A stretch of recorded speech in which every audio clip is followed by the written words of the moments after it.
سورۃ الکہف بسم اللہ الرحمن الرحیم الحمدللہ الذی انزل علی عبدہ الکتاب ولم یجعل لہ عوجا۔ یہ پوائنٹ میں نوٹ کرا چکا ہوں کہ آخری آیت کیا تھی؟ قل الحمدللہ، کہو قل حمد اللہ کے لیے ہے۔ یہ آخری آیت تھی سورہ بنی اسرائیل کی، اور سورہ کہف کی آیت شروع ہو رہی ہے الحمدللہ الذی، گویا کہ اس حکم کی تعمیل جو ہے اس سے آغاز ہو رہا ہے سورہ مبارکہ کا۔ اس کو میں نے کہا تھا یہ انٹر لاکڈ ہیں دونوں صورتیں جو ہیں، جیسے آتا ہے تورات میں کہ حضرت یعقوب اپنے بھائی عیسو کی ایڑیاں پکڑے ہوئے تولد ہوئے، یہ جڑواں پیدا ہوئے تو دو بھائی عیسو اور یعقوب۔ عیسو بڑے تھے، یعنی بڑے اس معنی میں جو بھی ہوتے ہیں جڑواں، ان میں جو پہلے جس کی ولادت ہو جائے وہ بڑا ہوتا ہے، چاہے 2 منٹ کا فرق ہو 5 منٹ کا فرق ہو۔ تو اس کی ولادت کے بعد پھر حضرت یعقوب کو عقب کہتے پیچھے کو، پیچھے آنے والا یعقوب اس لیے ان کا نام پڑ گیا ہے کہ یہ پچھلا ہے۔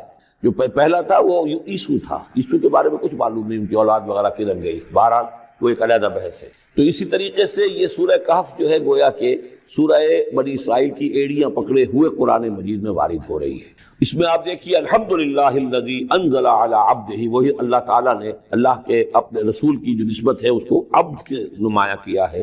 کتاب نازل کی ولم یجعل لہ عوجا، اور اس میں کوئی کجی نہیں رکھی، قیما، سیدھی، ٹھیک ٹھیک، روشن، مبین، لینذر باسا شدیدا۔ اب یہ ہے لفظ جو بہت زیادہ غور کرنے کے قابل ہے۔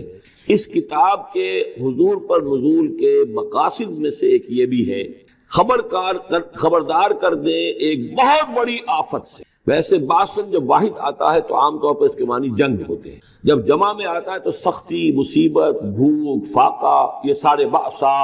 آیت البر میں بھی ہم نے پڑھا والصابرین فی البأساء والضراء وحین الباس۔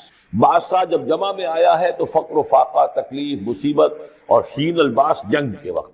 تو ان دونوں کو ذہن میں رکھیے، بہت بڑی آفت، بہت بڑی آفت، بہت بڑی آفت ایک تو ہے دجالی فتنے کی، دجال المسیح الدجال جو آنے والا ہے، جس کے بارے میں حدیث میں آتا ہے کہ کوئی نبی اور رسول ایسا نہیں گزرا جس نے اپنی قوم کو دجال کے فتنے سے آگاہ نہ کیا، اور پوری انسانی تاریخ میں دجال کے فتنے سے بڑا کوئی فتنہ نہیں، اور وہ ہر بندہ مومن کے امتحان کے لیے کڑا ترین جو ہے مرحلہ آ جائے گا، سخت ترین امتحان اس کا لیا جائے گا۔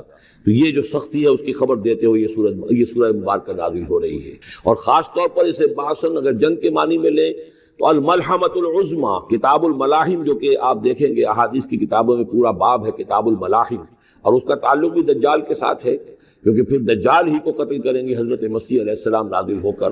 تو یہ سارا مسئلہ جو ہے اس کی خبر دینے کے لیے قیما لینذر باسا شدیدا من لدنہ، گویا کہ یہ جو احادیث کی کتابوں میں آپ کو حدیث کے ابواب ملتے ہیں، چاہے وہ کتاب الفتن ہو اور چاہے وہ کتاب جو ہے آثار قیامہ ہے، اس طرح کے جتنے بھی ہیں، اور کتاب الملاحم ہے، یہ گویا کہ اس کی شرح ہے لینذر باسا شدیدا من لدنہ، اور یہ ہوگا بھی خاص اللہ کی طرف سے، یہ آزمائش بھی، یہ دجال کا فتنہ بھی، یہ بہت بڑی جنگ بھی، جس کو آرمگڈون کہتے ہیں، کرسچین جو ٹریڈیشن ہے اس میں اس کے لیے لفظ ہے آرمگڈون، ایک بہت بڑی جنگ ہوگی۔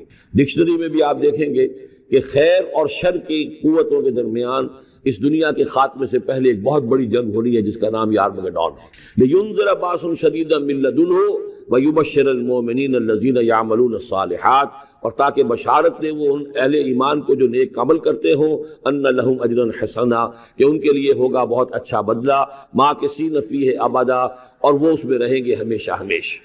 یہ جو دجالی فتنہ ہے اس کے ساتھ ایک خاص مناسبت ہے سورہ مبارکہ کی۔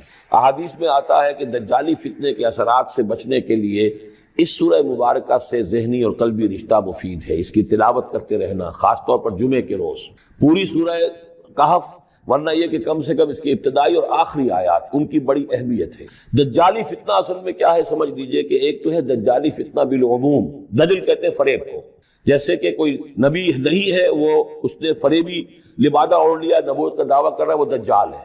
تو اس طرح کی تو حضور نے فرمایا ہے کہ 30 دجال پیدا ہوں گے، انہی میں سے ایک ہمارے زمانے کے اندر جو ہے یہ غلام احمد قادیانی بھی تھا، وہ دجال تھا جس نے کہ اعلان کیا کہ میں نبی ہوں جبکہ وہ نبی نہیں تھا۔ تو فریبی بنا ہوا جس نے کہ ملمہ اپنے اوپر چڑھایا ہوا ہے۔ اسی طریقے سے دجالی فتنہ یہ جو ہے اس پوری دنیا میں اس وقت جو فتنہ ہے وہ یہ ہے کہ مادہ پرستی کا اتنا غلبہ ہو چکا ہے ذہنوں کے اوپر، افکار کے اوپر، لوگوں کے نظریات کے اوپر، لوگوں کی اخلاق کے اوپر، لوگوں کے اقدار جو ہیں، ویلیوز جو ہیں اس کے اوپر، کہ وہ آخرت کو بالکل بھول گئے، اللہ کو بھول گئے، اسباب کے اندر گم ہے، مسبب الاسباب سے ذہول ہو گیا، دنیا ہی دنیا ہے، آخرت کو بھولے ہوئے ہیں، مادہ ہی مادہ ہے، روح سے کوئی سروکار ہی نہیں۔ یہ ہے بالعموم جس کا نام دجالی فتنہ ہے، کہ حقیقت کے اوپر پردہ پڑا ہوا ہے، آخرت پر دنیا کا پردہ پڑا ہوا ہے۔ یہ دنیا جو ہے در حقیقت کیا ہے؟ وَمَا الْحَيَاةُ الدُّنْيَا إِلَّا مَتَاعُ الْغُرُورِ، یہ دھوکے کا سامان ہے، اصل زندگی کو اس نے ڈھانپا ہوا ہے۔ ہم نے یہ سمجھ لیا کہ زندگی یہی ہے، اسی کے لیے بھاگ دوڑ محنت صبح و شام، اسی کے مستقبل کی فکر ہے، لیکن اصل زندگی اس کی کوئی فکر ہی نہیں۔ باقی ایک دجال جو ہے جو آئے گا، وہ معاملہ احادیث کے اندر بھی بڑی طوالت کے ساتھ ہے، اور اس میں کافی پیچیدگیاں بھی ہیں، بعض چیزیں جو ہے ایک دوسرے سے کچھ مختلف بھی ہیں، اس میں پھر اہل علم کو بہرحال مطابقت پیدا کرنی پڑتی ہے۔ میں نے جہاں تک اپنی کوشش کی ایک رائے تک میں پہنچا ہوں، لیکن ابھی میں اسے بیان نہیں کر رہا ہوں۔ بہرحال دجالی فتنے کی خبریں موجود ہیں بہت شدت کے ساتھ، اور اس صورت کا پڑھنا جو ہے اس میں بہت مفید ہے۔ اس صورت کے مضامین کا دجالی فتنہ بالعموم سے کیا تعلق ہے، وہ تو اس ہم دورہ ترجمہ دوران کے اس کے دوران بھی آپ کو معلوم ہو جائے گا، لیکن اس کے جو خاص بڑے مباحث ہیں، خاص طور پر یہ کہ ایک ہمارے بہت بڑے عالم گزرے ہندوستان میں اس صدی کے آغاز میں، مولانا مناظر حسن گیلانی، انہوں نے اس میں باقاعدہ کتاب لکھی ہے، آپ کو مل جائے گی بازار میں بھی، اصحاب کہف کے جو کا معاملہ سورہ کہف کے مباحث ہیں ان کے۔ میں نے اس کو اپنی ایک تقریر کے اندر کسی خطاب جمعہ میں سورہ کہف کے مضامین کا خلاصہ بیان کیا تھا، جس کا عنوان ہے دنیا کی حقیقت۔ ظاہر بات ہے تفاصیل زیادہ جو ہیں وہ میرے لیے ممکن نہیں ہے کہ اس دورہ ترجمہ کے دوران بیان کر سکوں۔ وَيُنذِرَ الَّذِينَ قَالُوا اتَّخَذَ اللَّهُ وَلَدًا، اور خبردار کر دے ان لوگوں کو جنہوں نے کہا کہ اللہ نے بیٹا بنایا۔ یہ ساری دجالیت جو ہے اس کی جڑ کیا ہے؟ مسیحیت، جو موجودہ مسیحیت ہے، جو حقیقت میں مسیحیت نہیں ہے، پالزم ہے، جس کی بنیاد تثلیث پر ہے کہ اللہ کا بیٹا بنا دیا حضرت مسیح علیہ السلام کو، اور انہیں کفارہ بنا دیا تمام جو بھی مان لے ان کو ان کے گناہوں کا، پیش کی معافی ہے ان کے گناہوں کی جو حضرت مسیح پر ایمان لے آئے، اور نمبر 3 شریعت ساقط کر دی، اور نمبر 4 سارا اختیار جو ہے وہ پوپ کے ہاتھ میں دے دیا گیا کہ تم جو چاہو جس چیز کو چاہو حلال کرو، جس چیز کو چاہو حرام کر دو۔ ان چیزوں نے مل کر نفس مذہب کو اس قدر قابل نفرت سے بنا دیا کہ یورپ کے عوام کے اندر مذہب کے خلاف شدید نفرت پیدا ہو گئی۔ چنانچہ اس کے بعد جب مسلمانوں کے زیر اثر وہاں پر علم پھیلا ہے، ہسپانیہ کی یونیورسٹیوں سے علوم اور فنون جو ہیں یہ فرانس اور اٹلی اور جرمنی کے نوجوان آتے تھے، اور وہاں آ کر وہ قرطبہ اور غرناطہ اور طریقلہ کی یونیورسٹیوں سے پڑھ کر جاتے تھے، تو ان کے زیر اثر جو ایک ریفرمیشن شروع ہوئی، اصلاح مذہب، اور ایک رینائسنس، تحریک احیاء العلوم، وہ جو اصل تو تحریک تھی اس بات کی کہ انسان علم کی طرف دوبارہ رجوع کرے، لیکن یہ کہ وہ علم جب آگے بڑھا ہے تو وہاں پہ عیسائیت کے خلاف جو رد عمل تھا اس کی وجہ سے اس میں مذہب کی دشمنی جو ہے اس تحریک کے اندر خود بخود شامل ہو گئی۔ تو مذہب سے بیزاری، روحانیت کا انکار، آخرت سے بالکل بے پرواہی اور اس کا بھی انکار، اور خدا ہے یا نہیں ہے اس سے کوئی سروکار نہیں، یہ جو اس تہذیب کے اصل میں اثرات بنے ہیں سارے، یہ اسی غلطیوں کا یہ اثرات ہیں، نتائج ہیں کہ جو عیسائی مذہب کے اندر جو یہ تحریفات کر کے جو غلطیاں کی گئیں، اس کو یہاں کہا گیا ہے کہ ان لوگوں نے کہ جنہوں نے یہ عقیدہ ایجاد کیا، ما لہم بہ من علم، ان کے پاس اس کے لیے کوئی علمی سند نہیں ہے، ولا لآبائہم، نہ ان کے آباء و اجداد کے پاس کوئی سند تھی، کبرت کلمۃ تخرج من افواہہم، بہت بڑی بات ہے جو ان کے منہ سے نکل رہی ہے، بہت بڑی گستاخی ہے جو یہ اللہ تعالیٰ کی شان میں کر رہے ہیں، ان یقولون الا کذبا، یہ نہیں کہہ رہے مگر جھوٹ، سراسر سیدھا سفید جھوٹ بول رہے ہیں۔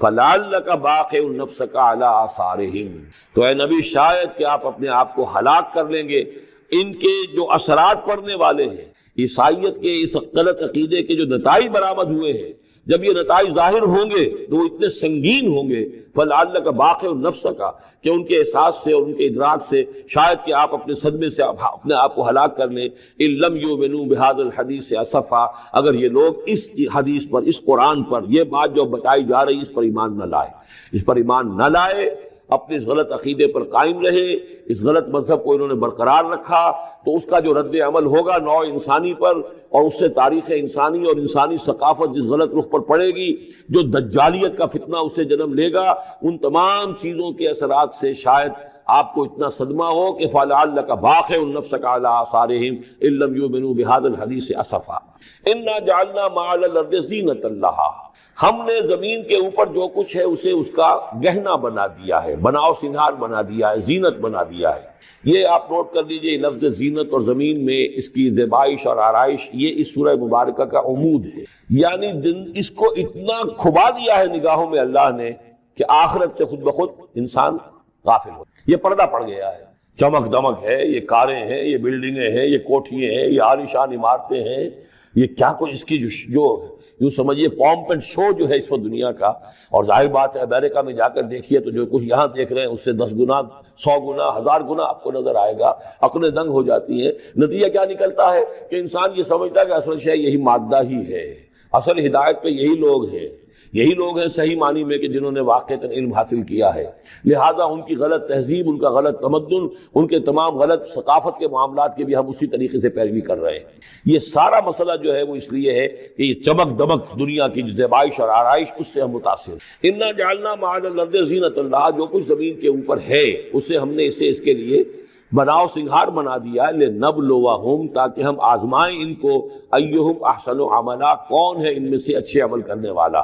یعنی اب یوں دیکھیے وہ شعر جو ایک ہے، اگرچہ ذرا تھوڑا سا شان باری تعالیٰ کے اعتبار سے تو شاید اتنا مناسب نہ ہو، لیکن یہ کہ مفہوم کو ادا کرتا ہے کہ رخ روشن کے آگے شمع رکھ کر وہ یہ کہتے ہیں، ادھر آتا ہے دیکھیں یا ادھر پروانہ جاتا ہے۔ ایک طرف ذات باری تعالیٰ ہے اور ایک طرف یہ دنیا ہے، اس کی چمک دمک ہے۔ اب یہ پروانہ جو ہے یہ انسان، اس کا امتحان ہے، آیا یہ اللہ اور آخرت کی طرف جا رہا ہے یا دنیا کی طرف اور دنیا کی زیبائش اور آرائش کی طرف جا رہا ہے۔ جو زیبائش اور آرائش کی طرف چلا گیا وہ گیا، وہ تباہ و برباد ہو گیا، فقط خسر خسرانا مبین۔ اور جس نے اس دنیا کی زیبائش اور آرائش اس سے منہ موڑ کر وہ جو حقیقت ہے، جو اصل حسن ازلی ہے اللہ تعالیٰ کا، اور اس کا جو جلال اور کمال ہے، اور جو آخرت کی نعمتیں ہیں ان کو اختیار کر لیا، وہ کامیاب ہو گیا۔ تو امتحان اتنا ہی ہے کہ رخ روشن کے آگے شمع رکھ کر وہ یہ کہتے ہیں، ادھر جاتا ہے دیکھیں یا ادھر پروانہ آتا ہے۔ وَإِنَّا لَجَاعِلُونَ مَا عَلَيْهَا صَعِيدًا جُرُزًا، اور یہ کہ جو کچھ بھی اس پر ہے ہم ایک وقت آئے گا کہ اس کو بنا کر رکھ دیں گے جیسے کہ میدان جس میں سے کہ فصل کاٹ لی گئی ہو۔ جب قیامت ہوگی کیا ہوگا یہاں پر، اسی زمین کو نہ یہاں پہ کوئی وہ پہاڑ رہ جائیں گے، کوٹ کوٹ کر چپٹی کر دی جائے گی، نہ یہ اب یہ آپ کے پاس جو ہیں وہ اسکائی اسکریپرز رہ جائیں گے، نہ یہ اعلیٰ شان عمارتیں ہوں گی، کچھ نہیں ہوگا۔ یہ سب برابر ہوگا جیسے کہ کسی کھیت کے اندر سے فصل کاٹ دی جاتی ہے تو اب وہ پڑا ہوتا ہے ویران۔ وَإِنَّا لَجَاعِلُونَ مَا عَلَيْهَا صَعِيدًا جُرُزًا، ہم اسے کر کے چھوڑیں گے ایسا کھیت کہ جہاں پر چورا پڑا ہوا ہو، صرف بچا کھچا جو ہے وہ اس کا توڑی کا اور کچھ نہ۔ ام حسبت ان اصحاب الکہف والرقیم کانوا من آیاتنا عجبا، اب یہاں سے اصحاب کہف کی بات شروع ہو رہی ہے، کیونکہ پوچھوایا تھا یہودیوں نے اصحاب کہف کون تھے۔ کیا تم سمجھتے ہو کہ اصحاب الکہف والرقیم، رقیم جو ہے ان کی تختی تھی ایک جس کے اوپر ان کے حالات لکھ کر، جو ان کے ایک جو کہف تھی ان کی غار جو تھی اس کے اوپر لگا دی گئی تھی، تو انہیں اصحاب الکہف بھی کہتے ہیں، اصحاب الرقیم بھی کہتے ہیں، یہ دونوں انہیں ایک ہی گروہ کے نام ہیں۔ کیا وہ تمہارے خیال میں ہماری بڑی عجیب آیات میں سے تھا؟ یعنی واقعتاً بات تو غیر معمولی تھی، لیکن حقیقت میں ہمارے ہاں تو ہماری تخلیق میں، ہماری صنائی میں اس سے ہزاروں گنا زیادہ عجیب باتیں ہوتی ہیں۔ ہمارے لیے تو وہ کچھ ہے ہی نہیں کسی بھی درجے میں، تم سمجھتے ہو کہ شاید وہ بہت بڑی بات ہے۔ یہ سابق کہف کا جو قصہ ہے، اب میں سمجھتا ہوں کہ پورے وثوق کے ساتھ ہم کہہ سکتے ہیں کہ یہ قصہ کیا تھا۔ دیکھیے جب حضرت مسیح علیہ السلام آئے ہیں تو یہ پورا علاقہ جو ہے فلسطین کا اور یہاں پہ جو آپ نے تبلیغ کی ہے، تو یہ اس وقت رومن امپائر کا ایک حصہ تھا۔ اگرچہ مقامی طور پر ایک لوکل بادشاہ جو تھا یہودی وہاں پر حکومت کر رہا تھا، لیکن وہ پپٹ تھا، اصل میں تو حکومت جو تھی رومیوں کی، جو رومی تھے بت پرست۔ اور اس کے بعد چونکہ انہوں نے بغاوت کی، حضرت مسیح تو اٹھا لیے گئے سن 30 عیسوی کے آس پاس یا 33 عیسوی کے آس پاس، لیکن اس کے بعد جو ہے ان یہودیوں نے بغاوت کی رومیوں کے خلاف، جس کے نتیجے میں سن 70 عیسوی میں ٹائٹس رومی نے تو ان کی حکومت بھی ختم کی اور بیت المقدس کو برباد کیا، یروشلم کو تباہ کیا، 1,33,000 یہودیوں کو قتل کیا اور ان کو بھیج دیا، نکال دیا وہاں سے باہر۔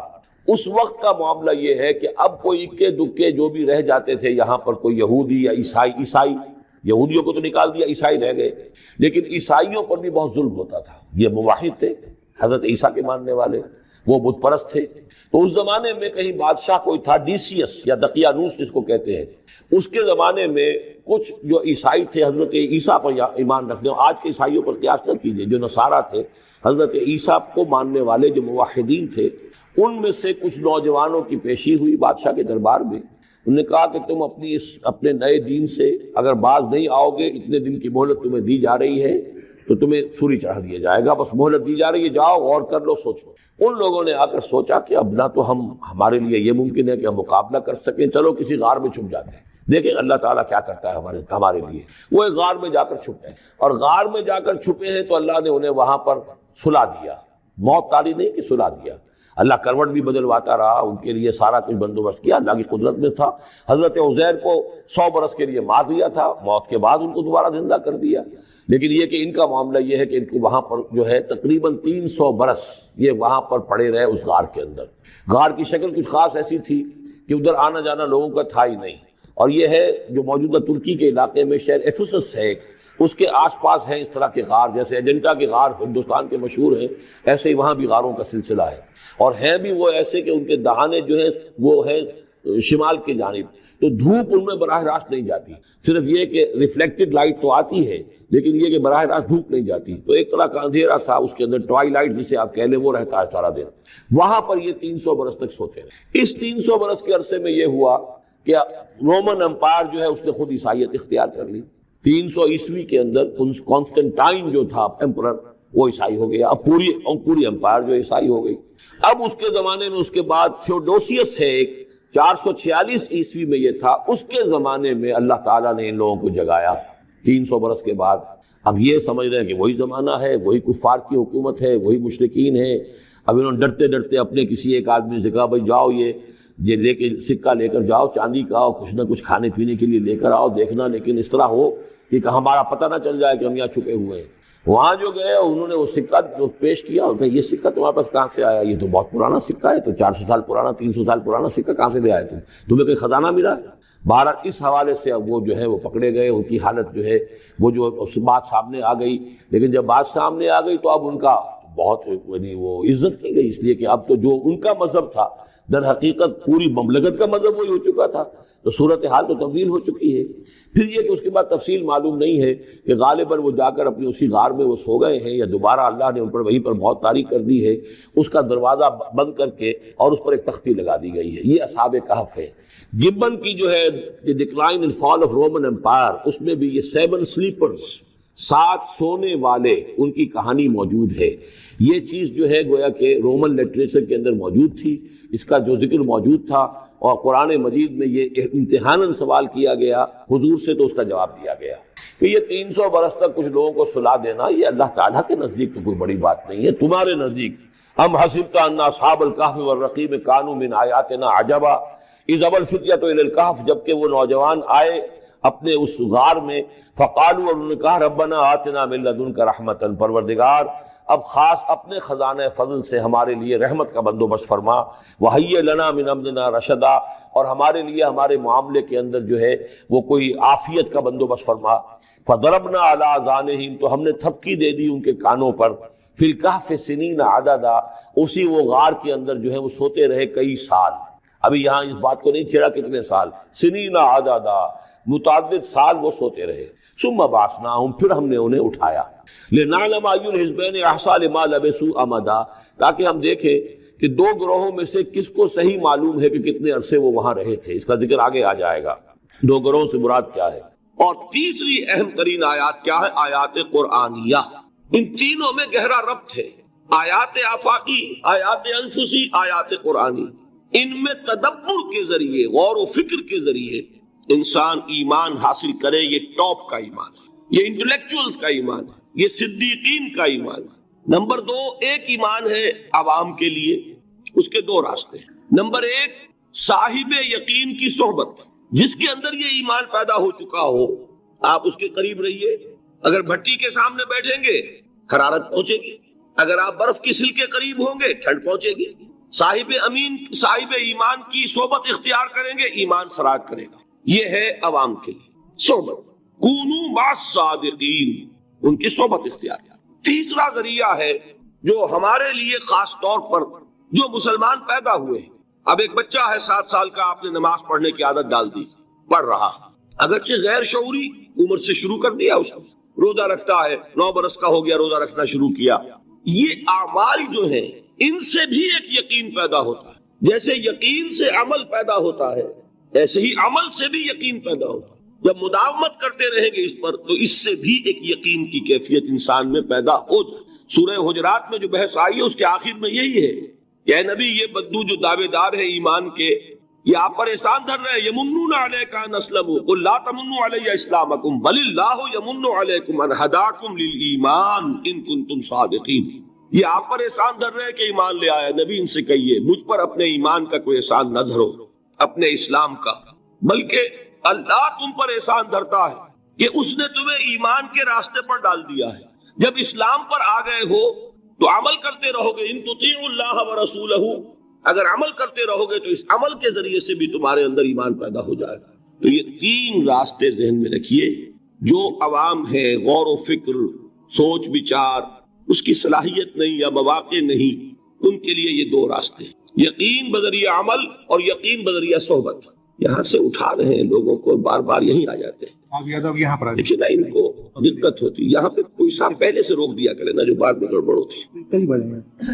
تو ایک ایمان ہے انٹلیکچوئلز کا، صدیقین کا، جن کو قرآن کہتا ہے اولو الالباب الذین یعقلون ان فی خلق السماوات والارض واختلاف اللیل والنہار لآیات لأولی الالباب. ہوش مندوں کے لیے، عقل مندوں کے لیے، غور و فکر کرنے والوں کے لیے، اصحاب دانش و بینش کے لیے ہماری کائنات میں ہماری نشانیاں ہیں. غور کرو اور ہمیں پہچانو، خود اپنے اندر جھانکو اور ہمیں پہچانو. اور ہماری آیات جو ہیں ہمارے کلام کی، اس کی آیات جو ہیں ان میں وہ ایمان رچا بسا ہوا ہے. ان پر غور کرو، غوطہ زنی کرو. قرآن میں ہو غوطہ زن ہے مرد مسلمان. یہ ہے ٹاپ کا ایمان، یہ ہے اصل وہ ایمان کہ جو مطلوب ہے. اب باقی حضرات جو ہیں ان کے قریب رہیں گے، ایمان حاصل کر لیں گے، اور جو اعمال اللہ نے بتائے ہیں ان پر عمل کرتے رہیں گے، ایمان حاصل. اب دوسری بات کی طرف آئیے، نفاق سے کیسے بچا جائے اس کے لیے بھی 3 عمل ہیں.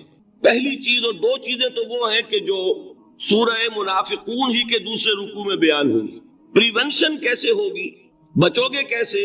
دوام ذکر، اللہ کو یاد رکھو. یا ایھا الذین آمنوا لا تلہکم اموالکم ولا اولادکم عن ذکر اللہ ومن یفعل ذلک فاولئک هم الخاسرون. دل کو غفلت میں مت آنے دو. دل غافل ہوگا شیطان کا ڈیرا بن جائے گا. وہ دوام ذکر میں، البتہ یہ ذہن میں رکھیے کہ دوام ذکر کا ذریعہ کیا ہے، اس میں مغالتے ہیں لوگوں کو. جو سب سے بڑا ذکر ہے اس کو بھولے ہوئے ہیں، اور جو تیسرے چوتھے نمبر کا ذکر ہے اس کو سمجھ بیٹھے ہیں کہ بس یہی ذکر ہے. سب سے بڑا ذکر، مجسم ذکر قرآن ہے. الذکر انا نحن نزلنا الذکر وانا له لحافظون. وہ الذکر کون سا ہے؟ قرآن.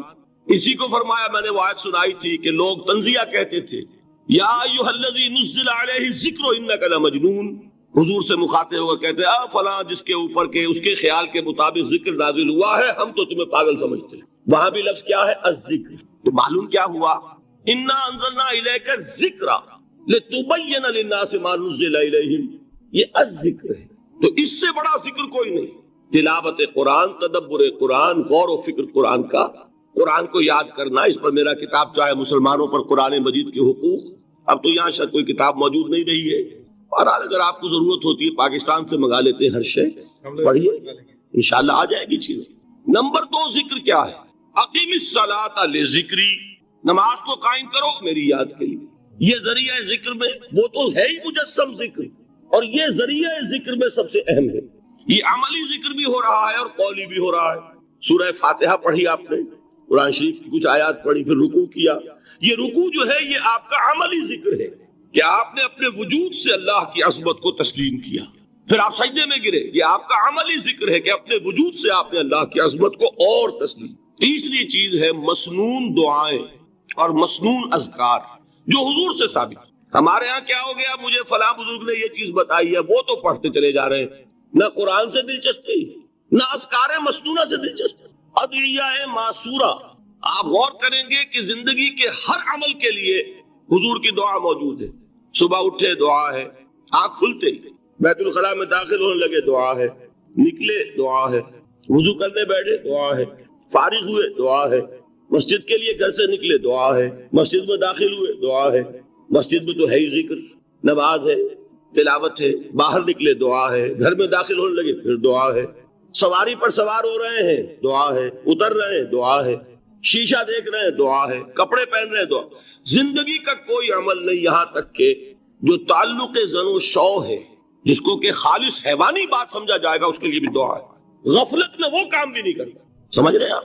اب آپ غور کیجئے، اس میں کوئی اضافی وقت نہیں لگا، کوئی اضافی پوسچر اختیار نہیں کیا آپ نے، یوں بیٹھو، اس طرح بیٹھو، یوں کرو، کوئی آپ کا وقت اضافی نہیں لگا، جو کام کر رہے ہیں اور آپ اللہ کو یاد کر رہے ہیں، اور وہ اللہ کی یاد اس کام کی مناسبت سے ہے۔ ان ادعیہ معصورہ سے دو تعلق جڑ گئے انسان کے، دعا کس سے کر رہے ہیں؟ اللہ سے، جڑا کہ نہیں؟ اور یہ الفاظ کس کے ہیں؟ محمد رسول اللہ کے۔ تو آپ کے دو تعلق جڑ گئے۔ آپ اپنی جی سے گھڑ کر دعا مانگیں گے تو پہلا تعلق ہو جائے گا، دوسرا نہیں ہوگا۔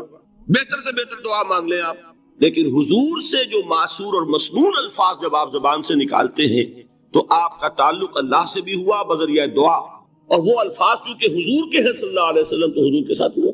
یہ تیسرا درجہ ہے۔ چوتھے درجے میں مانتا ہوں کہ ایک ہوتی ہے خاص کسی شخص کے امراض کی تشخیص کرنے کے بعد تجویز۔ کوئی اگر طبیب ہے، ماہر طبیب روحانی، وہ آپ کو دیکھے گا تو اندازہ لگائے گا کہ آپ میں کیا کمی ہے، اس کے مطابق آپ کو ذکر بتائے گا، بھئی فلاں آیت کا مراقبہ کیا کرو۔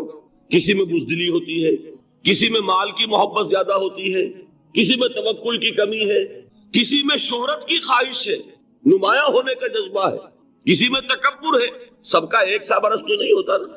تو یہ در حقیقت اندھے کی لاٹھی سے نہیں چلنے والی بات، یہ تو ماہر کا کام ہے کہ وہ تجویز کرے کہ تمہارے لیے خاص طور پر ذکر۔ در حقیقت ہمارے جو یہ سلسلے تھے سلوک کے، یہ بڑے ماہر ہوتے تھے، یہ لوگ بڑے ماہر اطباء تھے۔ یہ جو علم نفسیات ہے اس کے ہمارے صوفیاء سے بڑھ کر کبھی کوئی عالم گزرا ہی نہیں دنیا میں۔ فرائڈ کیا ہے اور ایڈلر کیا ہے اور یونگ کیا ہے، بچے ہیں ہمارے صوفیاء کرام نے جس طرح انسان کی نفسیات کو سمجھا، اور وہ ان کی مناسبت سے تجویز کرتے تھے۔ لیکن اس کو رکھا جائے گا چوتھے نمبر، جیسے مولانا احمد علی صاحب فرمایا کرتے تھے، بھائی اس آیت کا مراقبہ کیا کرو۔ مراقبے کیا مانی؟ اب انہوں کو ان الفاظ کو بھی ہم نے خام خواہ کچھ خاص ایک شکل دے دی۔ مراقبہ کیا؟ توجہ کرنا، دھیان کرنا، خاص اس آیت کے اوپر، اس کے معانی پر اپنے ذہن کو جمانا۔ وہ کیوں ہے؟ تاکہ آپ کے اندر جو کمی ہے اس کی تلافی اس سے ہو۔ لیکن یہ کہاں آئے گا؟ چوتھے نمبر، سمجھ گئے؟ تو نفاق سے بچنے کا ذریعہ، پریونشن کیا ہے نفاق سے؟ دوام ذکر۔ نہ تمہیں تمہاری اولاد، نہ تمہارے اموال، نہ تمہاری تجارت، نہ کاروبار اللہ کے ذکر سے غافل نہ کر سکے۔ پنجابی میں کہتے ہیں کہ ہتھ کارول اور دل یار ول۔ کام کر رہے ہیں آپ، لیکن یہ کہ دل اللہ کے ساتھ لگا ہوا ہے، زبان تر ہے اللہ کی یاد سے۔ جو قرآن یاد ہے، گاڑی میں آپ بیٹھے جا رہے ہیں، 2 گھنٹے آپ کو کار میں لگانے ہیں، قرآن شریف پڑھتے جائیے، اس سے بڑا ذکر ہی کوئی نہیں۔ یہ ہے پریونشن۔ اب اگر مرض ہو جائے تو کیا؟ اس کے لیے 2 چیزیں ضروری ہیں۔ ایک دیکھیے، عجیب ہے یہ، نفاق کا علاج انفاق سے، صرف ایک الف لگانا۔ انفاق کے معنی اور ہے، یہ بنا ہے کس سے؟ نفقت الدراہم، پیسے ختم ہو گئے، مک گئے، یا نفق الفرس، گھوڑا مر گیا۔ تو مال کو کھپانا، لگانا اللہ کی راہ میں، اگر دل میں نفاق کی کوئی آلائش آئی ہے تو اس کا ازالہ ہوگا انفاق فی سبیل اللہ۔ مال اللہ کی راہ میں دیجئے، صدقہ کیجئے، خیرات کیجئے، دیجئے، اللہ کے دین میں لگائیے۔ جتنا لگائیں گے نفاق دھل جائے، اس لیے کہ اصل سبب نفاق کا ہے ہی حب دنیا، دنیا کی محبت، لہذا اس کا ازالہ ہوگا جو سب سے محبوب شے ہے، مال۔ انہ لحب الخیر لشدید، مال محبوب ترین ہے کہ نہیں؟ لہذا اس کو اللہ کی راہ میں لگائیں گے تو وہ نفاق دھل جائے۔ اور ایک اور چیز ہے جو بہت اہم ہے، بہت ہی شعوری طور پر اس کا اہتمام کیجئے۔ جس وقت دین کے کسی فرض کی انسان کو سمجھ آ جائے، اس کا شعور پیدا ہو جائے، پھر ڈیلے نہ ہو، ذرا سا ڈیلے جو ہے اس پر عمل کرنے میں، یہ در حقیقت نفاق کو جڑ پکڑنے کا موقع دینا ہے۔ امیڈیٹ ایکشن، ایک بات سمجھ میں آ گئی، فوراً عمل۔ اس میں شیطان کیا کرتا ہے؟ ذرا ٹھہر جاؤ، ابھی دیکھو یہ فرض ہے، یہ ذمہ داریاں ہیں، یہ کرنا ہے، وہ پھر لگا دینا اپنے آپ کو۔ بہت سے لوگ کہتے ہیں بس یہ ریٹائرمنٹ کے بعد تو سارا میں دین کے لیے وقف کر دوں گا۔ اول تو خدا کے بندے، تمہارے اندر رہ کیا جائے گا ریٹائرمنٹ کے بعد؟ سارا تو کھپ چکو گے، رہ کیا جائے گا؟ دوسرے یہ کہ یہ بھی جان لیجئے کہ کار دنیا کسے تمام نہ کر، ریٹائرمنٹ کے بعد کون فارغ ہو جاتا ہے؟ بیٹوں بیٹیوں سے فارغ ہوئے تو پوتے پوتیاں موجود ہیں، نواسے نواسیاں موجود ہیں، کبھی بھی وہ بوجھ ختم نہیں ہوتا زندگی کا۔ وہ تو یہ کہ آج بات سمجھ میں آئی ہے تو آج عمل ہونا چاہیے۔ قرآن مجید میں سورہ انعام میں بڑی شدید وعید آئی ہے، الفاظ ہیں یہ وَنُقَلِّبُ أَفْئِدَتَهُمْ وَأَبْصَارَهُمْ كَمَا لَمْ يُؤْمِنُوا بِهِ أَوَّلَ مَرَّةٍ۔ انسان پر ایک حقیقت کا انکشاف ہوا کہ یہ بات حق ہے، فوراً تسلیم کرے، کسی مصلحت کی وجہ سے، کسی بزدلی کی وجہ سے، کسی لالچ کی وجہ سے، کسی اپنی سیادت یا قیادت کی وجہ سے کیسے مان لوں؟ لوگ کہیں گے کہ یہ نیچے ہو گیا، وہ اونچا ہو گیا جس کی بات مانی، کسی وجہ سے رک گئے تو اللہ تعالیٰ اندر سے وہ جو استعداد ہے حق کو پہچاننے کی وہ سلب کر لیتا ہے۔ وَنُقَلِّبُ أَفْئِدَتَهُمْ وَأَبْصَارَهُمْ، ہم الٹ دیں گے ان کے دلوں کو بھی اور ان کی آنکھوں کو بھی۔ کیوں؟ كَمَا لَمْ يُؤْمِنُوا بِهِ أَوَّلَ مَرَّةٍ، اس لیے کہ وہ پہلی مرتبہ جب انکشاف حق ہوا ہے وہ ایمان نہیں لایا۔ اس کا میں ایک واقعہ آپ کو سنانا چاہتا ہوں کہ کس طرح صحابہ کرام پر بھی وقتی طور پر یہ واقعہ اگر صحابہ کرام کا نہ ہوتا تو یہ حقائق سمجھ میں نہ آتے۔ غزوہ تبوک کے موقع پر یہ میں جملہ انکمپلیٹ رہ گیا، ضعف ایمان کا حملہ ہو جاتا تھا، نفاق کا نہیں معاذ اللہ، لیکن ضعف ایمانی کی اگلی منزل شروع ہو جاتی ہے نا نفاق۔ جہاں جھوٹ بولنا شروع کیا نفاق، جھوٹی قسمیں کھانی شروع کی سیکنڈ سٹیج، اور جہاں مومنین صادقین سے بغض اور عداوت پیدا ہو گیا وہ تھرڈ سٹیج۔ تو وہ ضعف ایمان کا کیسے ہوتا ہے یہ حضرت کعب ابن مالک نے بڑی تفصیل سے بیان کیا ہے۔ غزوہ تبوک کے موقع پر جہاں منافقین نے قل انی امرت ان اعبد اللہ مخلصا لہ الدین، کہہ دیجئے اے نبی مجھے حکم ہوا ہے کہ میں اللہ کی بندگی کروں، اس کے لیے اپنی اطاعت کو خالص کروں۔ یہاں میں چاہتا ہوں تھوڑی سی وضاحت کر دوں۔ دیکھیے عبادت کے آپ یوں سمجھیے کہ ایک عبادت کا ظاہر ہے اور ایک عبادت کی اصل حقیقت، پھر یہ کہ ایک اس حقیقت میں بھی ایک روح ہے اور ایک اس کا جسد ہے، ایک اس کے رسومات ہیں۔ رسم کہتے ہیں کسی شے کی ظاہری شکل۔ عبادت کی رسم جس کو مراسم عبادت کہتے ہیں، یہ مراسم عبودیت کیا ہے؟ جس کی آپ عبادت کرتے ہیں، اس کے سامنے جھکتے ہیں، اس کے سامنے ادب کے ساتھ کھڑے رہتے ہیں، اس کے کچھ حمد کے ترانے گاتے ہیں، اس کے سامنے سجدہ کرتے ہیں، ان کو ہم کہیں گے مراسم عبودیت۔ رسم کہتے ہیں کسی چیز کی ظاہری شکل، یہ حروف ہے، اور یہ رسم جو ہے رسم الخط، اسی طرح یہ قرآن اور یہ اس کا رسم عثمانی ہے، اس کا لکھا ہوا جانا جیسے کہ یہ رسم ظاہر ہے۔ تو ایک تو یہ چیزیں ہیں عبادت جسے دنیا میں سمجھا جاتا ہے عبادت، یہ مراسم عبودیت۔ اصل عبادت جو ہے اس کا بھی ایک جسد ہے اور ایک روح ہے۔ جسد کیا ہے؟ اطاعت، جس کی عبادت ہے کلی اطاعت، ہم اطاعت، ہم وقت غلامی، عبد کے معنی غلام۔ چنانچہ یہ دو دفعہ ہم پڑھ چکے ہیں کہ فرعون نے کہا تھا بنی اسرائیل کے بارے میں قومہما لنا عابدون، یہ جو ہارون اور موسیٰ کی قوم ہے وہ تو ہماری غلام قوم ہے۔ اور ظاہر بات ہے وہ پرستش نہیں کرتے تھے، وہ قبطیوں کو پوجتے نہیں تھے، وہ ان کی نماز نہیں پڑھتے تھے، وہ ان کو سجدہ نہیں کرتے تھے معاذ اللہ، لیکن غلامی جو ہے اصل شے، اطاعت یہ تو اصل جسم ہے، اصل عبادت کا جو ہے جسم جسد جو ہے وہ ہے اطاعت۔ لیکن جو چیز اس اطاعت کو غلامی سے آگے بڑھ کر عبادت بنا دیتی ہے وہ اس کی روح ہے، روح محبت۔ جس ہستی کی اطاعت محبت کے ساتھ کی جائے گی وہ عبادت ہے۔ ایک جبرن اطاعت کی جا رہی ہے، اب جیسے کہ انگریز کی ہم اطاعت کرنے پر مجبور تھے، ہم اطاعت کر رہے تھے، عبادت نہیں کر رہے لیکن اطاعت کر رہے ہیں۔ لیکن کسی کی محبت کے جذبے سے سرشار ہو کر اطاعت کی جائے گی تو وہ عبادت ہے۔ تو اللہ کی عبادت کے لیے جو بھی ڈیفینیشن اس کی امام ابن تیمیہ اور حافظ ابن قیم استاد اور شاگرد دونوں کی ہے وہ یہ ہے کہ اس کے دو اجزاء ہیں۔ العبادت تجمع اصلین، غایت الحب مع غایت الذل والخضوع، کہ دو چیزوں کو جمع کرنے سے اللہ کی عبادت جو ہے وجود میں آتی ہے، حد درجے کی محبت اللہ کے ساتھ اور حد درجے میں اللہ کے سامنے اپنے آپ کو بچھا دینا، مطیع اور منقاد۔ اچھا یہ تو ہے اصل عبادت، لیکن اس کے لیے جو رسم ہے وہ کیا ہے؟ کبھی کبھی کھڑے ہو کر کبھی سلیوٹ کر لینا ہے، کبھی ہاتھ جوڑ دینا ہے۔ اب ہندوؤں کے ہاں ہاتھ جوڑنا ہے، یہ ان کے ہاں کی رسم ہے۔ قنوت ہے، ہمارے ہاں قنوت ہے، ادب کے ساتھ کھڑے ہونا، کہیں جو جھک جانا ہے، رکوع کرنا، کہیں سجدہ کرنا ہے، ہم کے ترانے جو ہے پڑھ رہے ہیں، تسبیح کر رہے ہیں، یہ اس کی مراسم عبودیت۔ عبادت اصل کیا ہے؟ اطاعت کلی، اللہ کی محبت سے سرشار ہے۔ تو اس صورت کا جو عمود ہے وہ یہ ہے کہ اللہ کی عبادت کرو، اس کے لیے اپنی اطاعت کو خالص کرو۔ اطاعت میں آپ نے کسی اور کو شامل کر دیا انڈیپینڈنٹ آف ہم، اللہ کی اطاعت سے آزاد، مستقل بذات اطاعت، یہ شرک ہے، اور وہ اطاعت اللہ کو قبول نہیں۔ وہ منہ پر دے مارے گا یہ مجھے 25% اطاعت نہیں چاہیے آپ کی، آپ لیجئے اپنے سر پاس رکھیے، مجھے تو چاہیے 100%۔ ادخلوا فی السلم کافہ۔ اور ہم سمجھتے ہیں کہ ہم 5-10% بھی ٹرخا لیں گے اللہ تعالیٰ کو تب بھی ہمیں جنت وہ دے ہی دے گا۔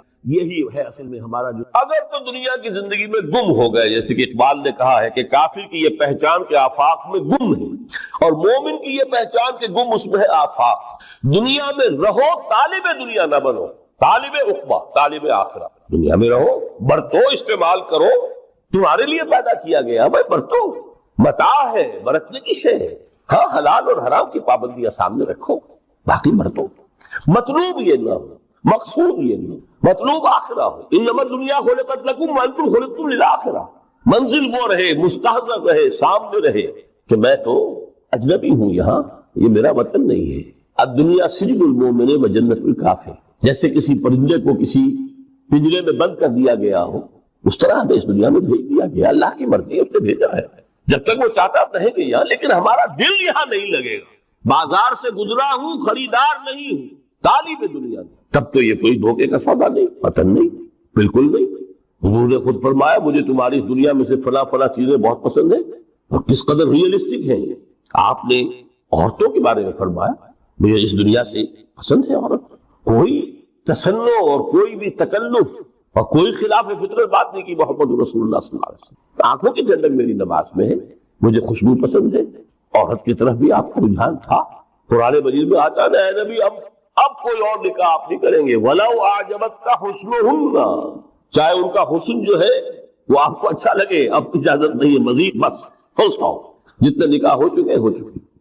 یہ دنیا کو حضور نے صلی اللہ علیہ وسلم دنیا پر سوار رہو، دنیا کو اپنے اوپر سوار نہ ہونے دو، بس بات سے رکھیے۔ کافر کی یہ پہچان کہ آفاق میں گم ہے۔ اسی لیے سورہ کہف کا ایک مرکزی مضمون ہے، پہلے رکوع میں بات آتی ہے اِنَّا جَعَلْنَا مَا عَلَى الْأَرْضِ زِینَةً لَهَا لِنَبْلُوَهُمْ أَيُّهُمْ أَحْسَنُ عَمَلًا۔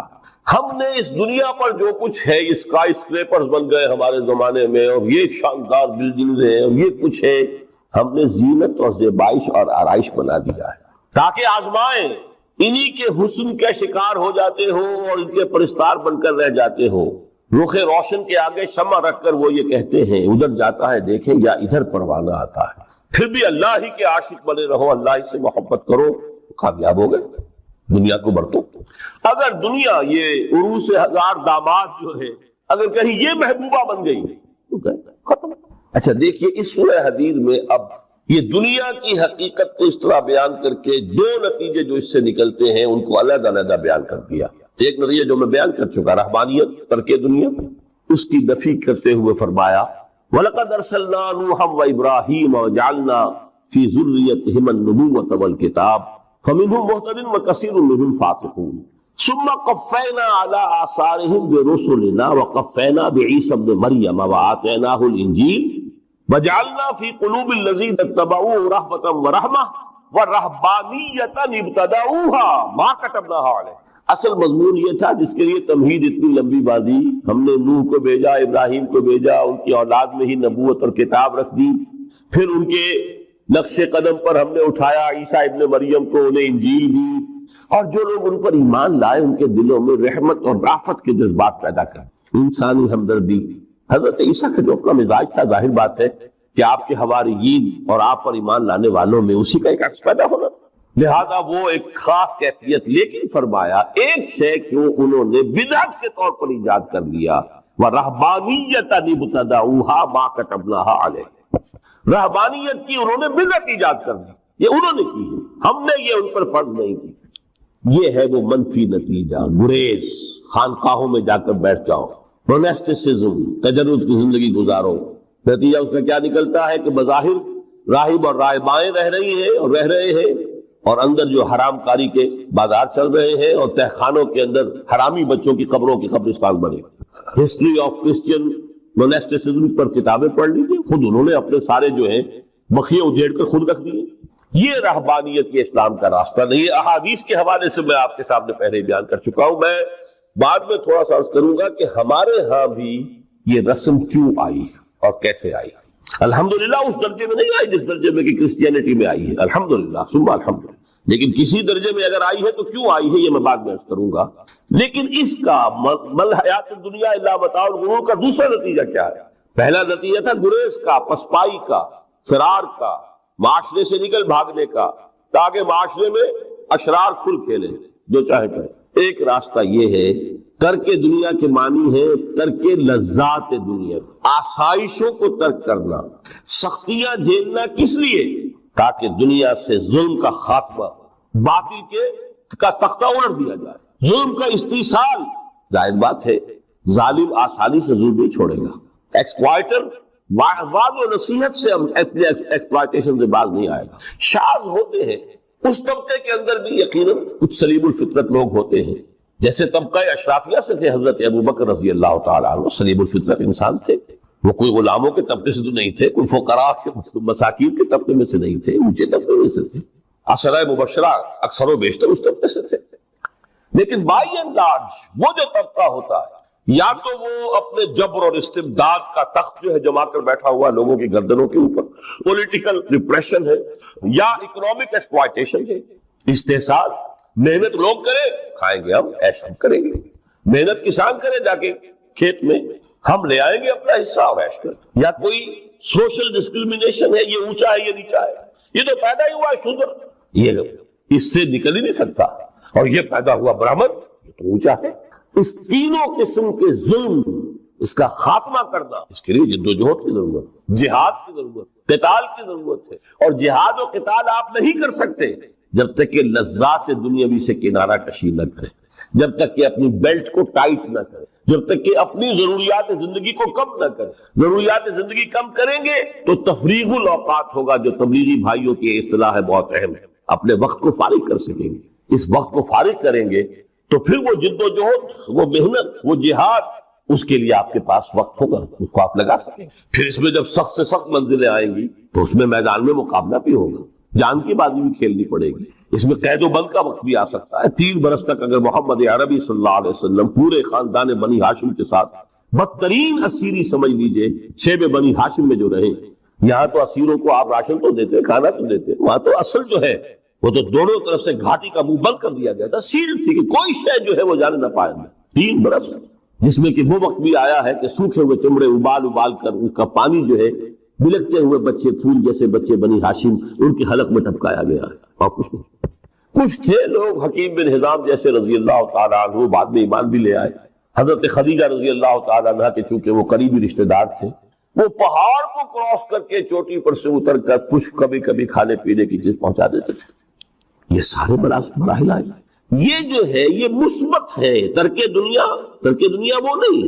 ترک دنیا سے مراد دنیا کی لذتوں سے، دنیا کی آسائشوں سے، ان سے آدمی اپنے آپ کو پیچھے ہٹائے، ان کو چھوڑے، ان کو ترک کرے، تاکہ اپنا وقت، اپنا مال، اپنی صلاحیتیں صرف کر سکے. کس کام کے لیے؟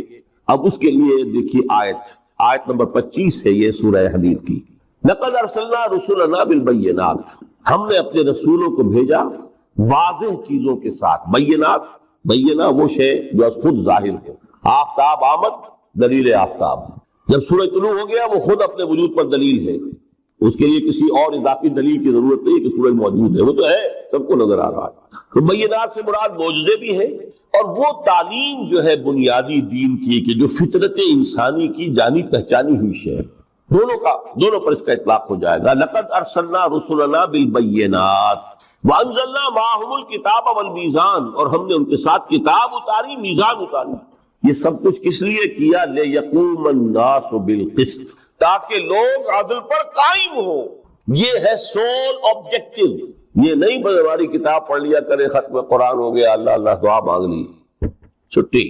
قائم کرو اس کو، وہ میزان عدل نصب کرو، ہر ایک کو وہی تل کر ملے جو اس کا حق ہے، اور ہر ایک سے وہ لیا جائے کہ جو اس کے ذمہ واجب ہے.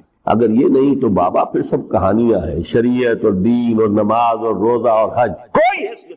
اچھی طرح سن لیجیے میری بات.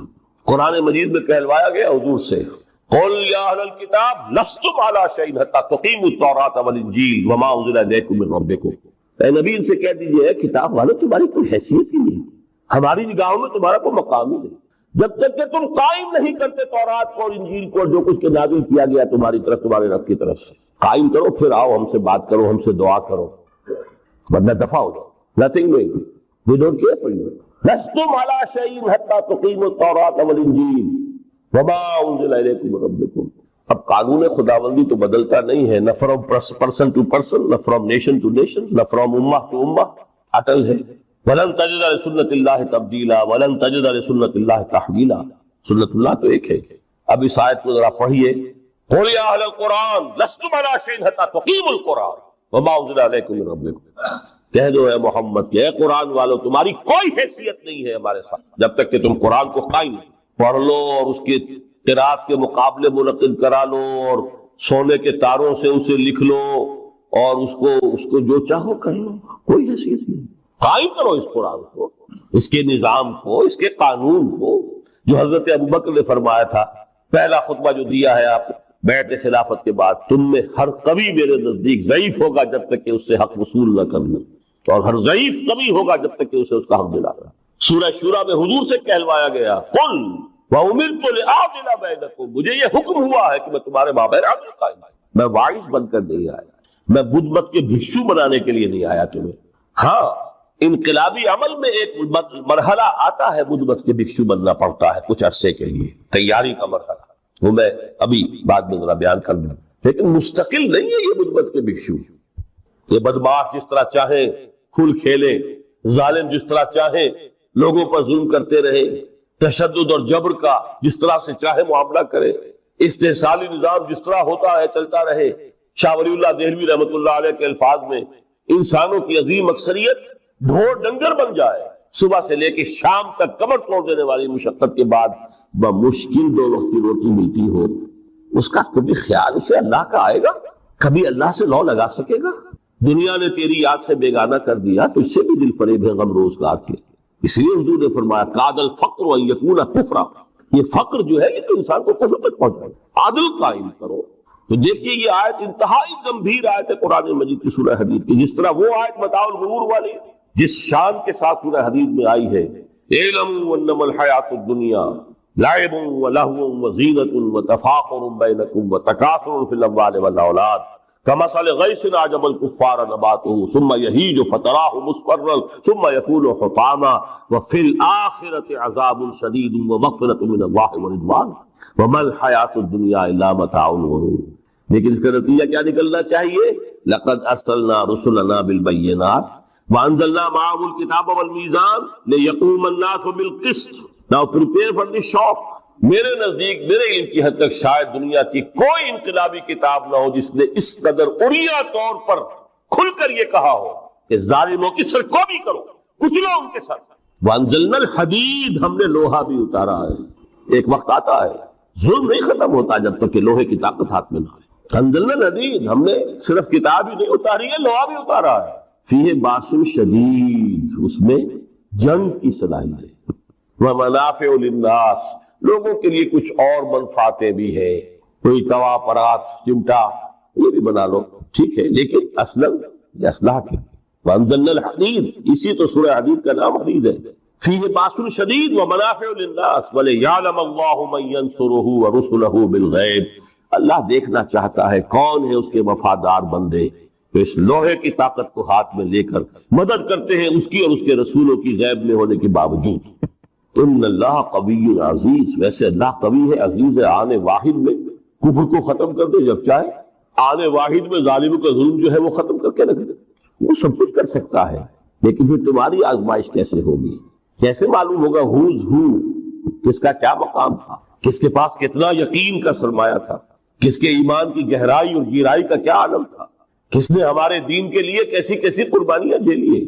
کیے ہے ترک دنیا جو موسٹ پروفاؤنڈ ہے، نتیجہ خیز ہے، خیر کو وجود میں لانے کے لیے ہے، لیکن اس کی مثالیں موجود ہیں. حضرت مصعب بن عمیر رضی اللہ تعالی عنہ، ایام جاہلیت میں کہا جاتا ہے ان کا جوڑا جو ہے شام سے تیار ہو کر آتا تھا. جیسے کبھی مشہور ہے کہ پنڈت نہرو کا بھی کپڑے سل کر آتے تھے پیرس سے. موتی لال نہرو کا بیٹا، اور موتی لال نہرو وہ تھا کہ وائس رائے کی پہلی کار آئی ہے ہندوستان میں تو دوسری کار موتی لال کی آئی ہے، اس کا بیٹا، اس کے کپڑے پیرس سے سل کر. موسیٰ بن عمیر کے کپڑے شام سے تیار ہو کر، اور وہ ہمیشہ عطر میں بسے ہوئے ہوتے تھے، جہاں سے گزر گئے معلوم ہوا کہ پوری گلی جو ہے وہ مہک اٹھی، معلوم ہو جائے کہ موسیٰ گزر رہا ہے یہاں سے۔ ایمان لائے محمد رسول اللہ پر صلی اللہ علیہ وسلم۔ باپ فوت ہو چکا تھا، اس کی چھوڑی ہوئی دولت تھی، ماں تھی، لیکن وہ خاندان کا نظام، چچا تھا سربراہ، وہ بدترین کافر، اس نے پہلے سمجھایا ہوگا 100 طریقے آزما کر پھر آخری بار اس نے آزمایا، یہ جس دولت کے اوپر تم عیش کر رہے ہو یہ تمہارے مشرک باپ کی دولت ہے، نکل جاؤ گھر سے۔ انہوں نے سمجھا تھا جیسے سورہ صافات میں آتا ہے فَأَرَادُوا بِهِ كَيْدًا فَجَعَلْنَاهُمُ الْأَسْفَلِينَ۔ انہوں نے حضرت ابراہیم کے بارے میں سمجھا تھا جب دیکھیں گے کہ آگ تیار ہو رہی ہے اور یہ اس میں مجھے ڈال دیں گے تو سب یہ نشہ حرم ہو جائے گا، یہ توحید وحید سب ہوا ہو جائے گا۔ لیکن ہوا کیا؟ بے خطر کود پڑا آتش نمرود میں، عشق عقل ہے محو تماشائے لبے بامر۔ اس نے تو یہ دھمکی دی تھی کہ دن میں تارے نظر آ جائیں گے مصحف کو، ناز و نام میں پلا ہوا انسان، اسے کہہ دیا جائے نکل جاؤ گھر سے، اٹھ کر چلنے لگے، اس کا ٹیسٹ جو ہے اور اچھا یہ کپڑے بھی اسی مشرک باپ کے ہیں، اتارو ان کو۔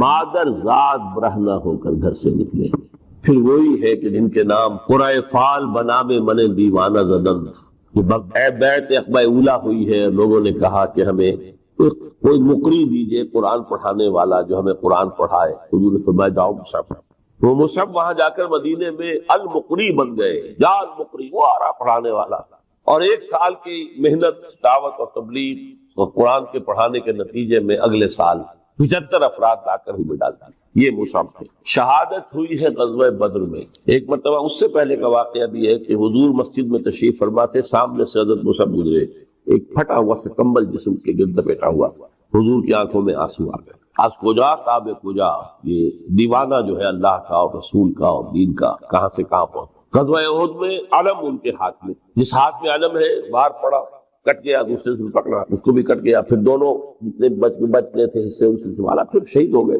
جسم پر صرف ایک چادر تھی، اوپر سے جسم ننگا تھا، صرف سطر کے لیے چادر۔ دفن کرنے لگے تو مسئلہ یہ پیش آ گیا کہ چونکہ شہید کے تو کفن جو ہے اس کا اپنا جو بھی لباس پہنا ہو شہادت، حضور سے کہا گیا کہ حضور موسیٰ کی چادر تو اتنی چھوٹی ہے کہ سر ڈھانپتے ہیں تو پیر کھل جاتے ہیں، پیر ڈھانپتے تو سر کھل جاتے ہیں۔ فرمایا سر کو چادر سے ڈھانپ دو اور پیروں پر اذخر گھاس، یہ آخری لباس۔ تو میں نے آپ سے بتایا کہ یہ قدر جو ہے ایک تو اسی سے لفظ قدرت بنا ہے، اور نمبر 2 اسی سے کسی شے کی قدر و قیمت، اور پھر اسی کے معنی ہے اندازہ مقرر کر دینا، کسی شے کا اندازہ مقرر کر دینا، یہ قدر ہے۔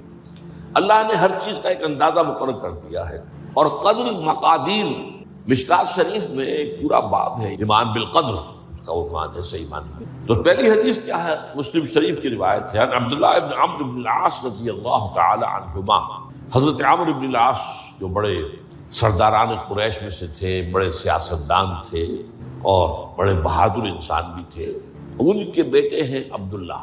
اور بڑی دلچسپی کی بات یہ ہے کہ باپ اور بیٹے کے مزاج میں بود المشرقین، وہ تھے جنگجو اور سیاستدان اور بڑے سرداروں میں سے، یہ تھے انتہائی زاہد و عابد، انتہائی زاہد و عابد۔ انہی کے بارے میں آتا ہے پوری رات کھڑے رہتے تھے نوافل، اور ہر روز روزہ رکھتے تھے، جس پر حضور نے یوں کہنا چاہیے کہ ڈانٹ پلائی۔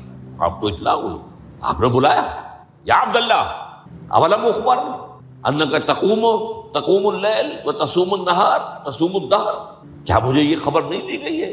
یعنی مجھے یہ خبر ملی ہے کہ تم پوری رات کھڑے رہتے ہو، نماز پڑھتے ہو، تم ہر روز روزہ رکھتے ہو، اب کیا کرتے ہیں؟ بلا یا رسول، جھوٹ بولنے کا تو یارہ ہے ہی نہیں، اور ہو بھی نہیں سکتا۔ فرمایا لا تفعل، سخت سے وہ عبداللہ ابن عمرو ابن العاص رضی اللہ تعالی عنہما اس کے راوی ہیں، قال رسول اللہ صلی اللہ علیہ وسلم کتب اللہ مقادیر الخلائق قبل ان یخلق السماوات والارض ب50,000 سنہ۔ اللہ تعالیٰ نے مقداریں اور تقدیریں، ابھی 2 الفاظ میں بولوں گا تاکہ آپ کے ذہن میں بات رہے، معین کر دی تھی، لکھ دی تھی آسمانوں اور زمین کی تخلیق سے 50,000 سال تک۔ یہ ہے قدر، ہر چیز کی ایک تقدیر جو ہے وہ معین ہوئی۔ اب آئیے اس میں کتاب سے مراد کیا ہے؟ جو آیت میں نے دوسرے نمبر پر پڑھی آج، سورہ حدید کی آیت، ما اصاب بمصیبۃ فی الارض ولا فی انفسکم الا فی کتاب من قبل۔ کتاب سے مراد کیا ہے؟ نہیں پڑتی تم پر کوئی مصیبت، کوئی تکلیف، نہ زمین میں نہ تمہاری جانوں میں۔ زمین میں سیلاب کا آ جانا، زلزلے کا آ جانا، کوئی اور اس طرح کی عمومی ہلاکت کا آ جانا، عمومی تکلیف کا آ جانا، تمہاری جان میں اچانک جو ہے تشخیص ہو گیا کینسر ہے، اچھے بنے تھے، ٹھیک ٹھاک چل رہے تھے، کوئی معمولی سی تکلیف ہوئی، انویسٹیگیشن کیا تو معلوم ہوا تو کینسر ہے اور وہ کافی بڑھ چکا ہے۔ لیکن جو شے بھی آتی ہے، چاہے تمہاری جان پر آئے چاہے زمین پر آئے، وہ ایک کتاب میں لکھی ہوئی موجود ہے اس سے پہلے کہ ہم اسے ظاہر کریں۔ یہ تمہیں مشکل نظر آئے گا، ان ذالک علی اللہ یسیر، یہ اللہ پر بہت آسان ہے، بہت آسان۔ اللہ کا علم کامل ہے۔ تو معلوم ایک بات جان لیجئے کہ حقیقت کتاب سے مراد اللہ کا علم قدیم ہے۔ اللہ کا علم حادث نہیں ہے، معاذ اللہ ثم معاذ اللہ، کہ کوئی شے ہوئی تو اس کے علم میں آئی۔ یہ ہمارے ہاں بعض گمراہ فرقوں کا عقیدہ ہے، اسے بدع کہتے ہیں کہ اللہ کے علم میں بدع بھی ہے، یعنی کسی واقعے کے ظہور کے بعد اس پر کسی شے کا منکشف ہونا، معاذ اللہ ثم معاذ اللہ۔ یہ شان خداوندی سے بہت بڑی ہے۔ وہ تو عالم ما کان و ما یکون ہے، جو بھی کچھ تھا اور رہا ہے آج تک ہمیشہ سے ہے، اور جو بھی کچھ ہوگا وہ سب اس کے علم میں آنے واحد میں موجود۔ آنے واحد، یہ آنے واحد کے لفظ کو اچھی طرح سمجھ۔ مجھے سب سے پہلے تجربہ ہوا تھا، یہ سن میرا خیال ہے کہ 67-68 کی بات ہے، میں نے پہلا ہفائی سفر کیا تھا لاہور سے کراچی۔ اس وقت فوکر چلتا تھا، فوکر فرینڈشپ، چھوٹا جہاز پہ چڑیا والا، اور کرایہ 90 روپے تھا نائٹ کوچ کا۔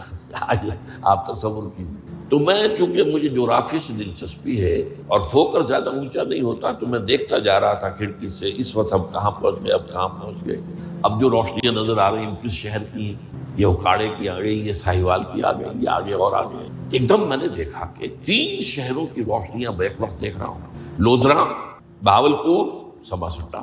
مجھے خیال آیا کہ جب میں ٹرین سے سفر کرتا ہوں، کراچی جاتا ہوں، تو لودھرا پہنچتا ہوں تو میں سمجھتا ہوں کہ ابھی بہاولپور آدھا گھنٹے بعد آئے گا، وہ مستقبل کی شے ہے میرے۔ بہاولپور پہنچتا ہوں تو لودھرا میرے لیے ماضی کی بات بن جاتی ہے، آدھے گھنٹے پہلے لودھرا آیا تھا، اور آدھے گھنٹے کے بعد جو ہے سما سٹا آئے گا، وہ میرے لیے مستقبل بن گیا، لودھرا ماضی بن گیا۔ لیکن اس بلندی پر میں بیک وقت دیکھ رہا ہوں لودھرا کو بھی اور بہاولپور کو بھی اور سما سٹا۔ یہ معاملہ جو ہے اس کو 1 ملین بلین سے ضرب دے لیجئے، اللہ تعالیٰ اس بلند مقام سے دیکھ رہا ہے جہاں اس کے مشاہدے میں، اس کے علم میں ماضی اور مستقبل کا کوئی سوال ہی نہیں۔ آنے واحد، آنے واحد، آنے واحد۔ تو یہ در حقیقت کتاب جسے کہا گیا قرآن مجید میں بار بار بہت جگہوں پر آیا، تو یہ کتاب جو ہے در حقیقت اللہ تعالیٰ کا علم قدیم، اس میں سب کچھ موجود ہے، ہمیشہ سے موجود ہے، لکھا ہوا موجود ہے، اور کوئی غلط نہیں ہو سکتا۔ آگے چل کر گفتگو ہوگی اصل میں بعد میں کہ تقدیر کے جو عام عقیدے میں ہم تقدیر کہتے ہیں اس کے 2 پہلو ہیں۔ ایک پہلو ہے ما اصاب علی الانسان، جو کچھ انسان پر آتا ہے مصیبت، جیسے ابھی آیت میں نے پڑھی، ما اصاب من مصیبت فی الارض ولا فی انفسکم۔ ہم ہر وقت زد میں ہیں، کوئی تکلیف آ گئی، کوئی مصیبت آ گئی، کوئی بیماری آ گئی، کوئی حادثہ ہو گیا، کوئی بچہ فوت ہو گیا، کوئی عزیز جو ہے وہ فوت ہو گیا، یہ ہر وقت حوادث ہے۔ تو جو بھی کچھ پیش آتا ہے وہ علم خداوندی میں ہمیشہ سے تھا۔ یہی وجہ ہے کہ ایک اور حدیث ہے ابن الدیلمی سے، لمبی حدیث ہے وہ، لیکن اس کے اندر جو آخری ٹکڑا ہے وَتَعْلَمَ، یعنی انسان کے نجات کے لیے لازم ہے کہ یہ بات بھی تم جان لو، انما اصابک لم یکن لیخطئک وانما اخطاک لم یکن لیصیبک ولو مت علی غیر ھذا، اگر تم اس کے سوا کسی صورت پر ہوگے تو جہنم میں داخل ہو جاؤ گے، لدخلت النار۔ یہ جان لو کہ جو چیز تم پر آئی وہ آنی ہی آنی تھی۔ دیکھیے ہوتا کیا ہے، کاش کہ میں اگر یوں کر لیتا تو یہ نہ ہو، بس یہی ایمان بالقدر کے منافی ہے۔ جو ہوا ہے وہ اللہ تعالیٰ کے ہاں تو پہلے سے طے تھا، ہونا ہی تھا، تمہاری کوئی تدبیر، کاش کہ میں اس وقت یہ کر لیتا۔ یہ لو، اسی لیے ایک حدیث میں الفاظ آئے ہیں ان کلمۃ لو تفتح عمل الشیطان، اس لو سے، کاش اس سے شیطانی عمل شروع ہو جاتا، کاش کہ یہ ہو جاتا، کاش میں یہ نہ کرتا، کاش کہ ہو جاتا، تو یہ نہیں۔ تعلم انما اصابک لم یکن لیخطئک، تو جان لے اس بات کو کہ جو چیز تم پر آئی ہے وہ ہرگز ٹلنے والی نہیں تھی۔ کوئی تدبیر تم کر لیتے، کوئی کسی وقت کوئی ہیلا کر لیتے، کوئی تم قدم اٹھا لیتے، کچھ بھی کر لیتے، وہ تو آنی ہی آنی۔ وما انما اخطاک، جو چیز تم سے چھوٹ گئی، رہ گئی، نہیں ملی۔ ایک ویکنسی ایڈورٹائز ہوئی تھی، آپ نے بھی درخواست دی تھی، آپ کو نہیں ملی، اب آپ ہو کاش کہ میں نے فلاں سے سفارش کرا لی ہوتی، بس گئے۔ تو جو چیز چھوٹ گئی اور چھوٹ جانی ہی تھی، اس میں قطعاً جو ہے کوئی شکل، کوئی تدبیر، کوئی سفارش، کسی طرح کا کوئی بھی ہیلا، کوئی جو ہے اس پہ کارگر نہیں ہو سکتا تھا۔ لم یکن لیصیبک ومت علی غیر ذالک، اگر تو اس کے سوا کسی کیفیت پر تیری موت واقع ہوئی، اگر یہ یقین نہیں ہے، یہ ہے تقدیر کا وہ مفہوم کہ جس کا تعلق ہے علامہ اصاب الانسان، جو انسان کے اوپر وارد ہو رہا ہے، اس کے ضمن میں تقدیر کا مفہوم کیا ہے؟ تو جو ہوا ہے وہ تو ہونا ہی، اس میں تو کسی شک و شبے کی گنجائش بالکل اللہ تعالیٰ کا فیصلہ ہے۔ البتہ در حقیقت ایک دوسرا پہلو ہے، ما یفعل الانسان، وہ جو انسان کرتا ہے۔ یہاں آ کر یہ تقدیر کا مسئلہ بہت ٹیڑھا، آیا میرے اندر کوئی اختیار بھی ہے کہ نہیں؟ جو